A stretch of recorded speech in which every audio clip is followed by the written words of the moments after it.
I'm Ginny Stikeman. I'm here in Pointe-Claire, a suburb of Montreal. I was born in Ottawa many years ago and came to Montreal at the age of 4. I started learning French in grade school, and from then on learned a lot of French, but I was still an anglophone here. But I was sent to high school for a private school known for its French, so there was a focus on French in my family.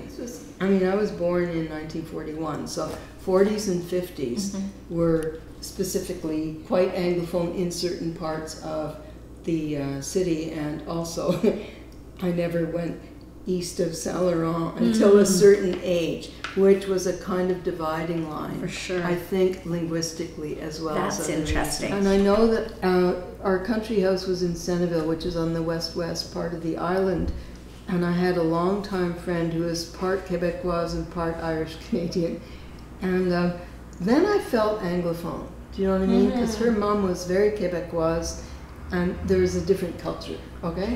It wasn't about language so much, because, we still see each other, and we're both fluent in both languages, but that's when I realized that the culture was also different in Quebec. Right.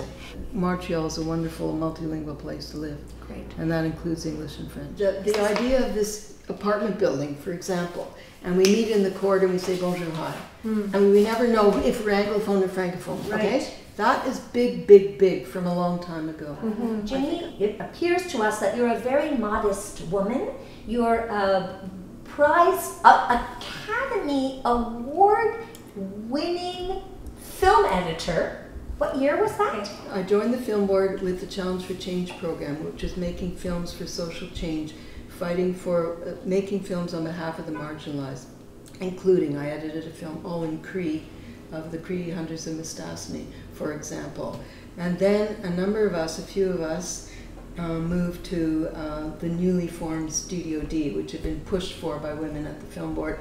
The first time I came back, 2002, and came to Blue Met because someone from Nicaragua was coming, and there were 3 official languages, including Spanish. I was so impressed. Impressed for Montreal, impressed for the Blue Met. That was 2002, 3 official languages, English, French, Spanish. That's terrific. Ginny is very important to the Blue Met organization, and that she is the sponsor of Blue Met's Metropolis Azul Award. The idea of the award is because when I first came, I was so impressed at 3 official languages, and I wanted to make some way that Spanish would continue to be strong at the festival. So I went to William Saint-Hilaire, just she was in her new job. I said, what can we do? And she said, let's make a prize, a linguist prize.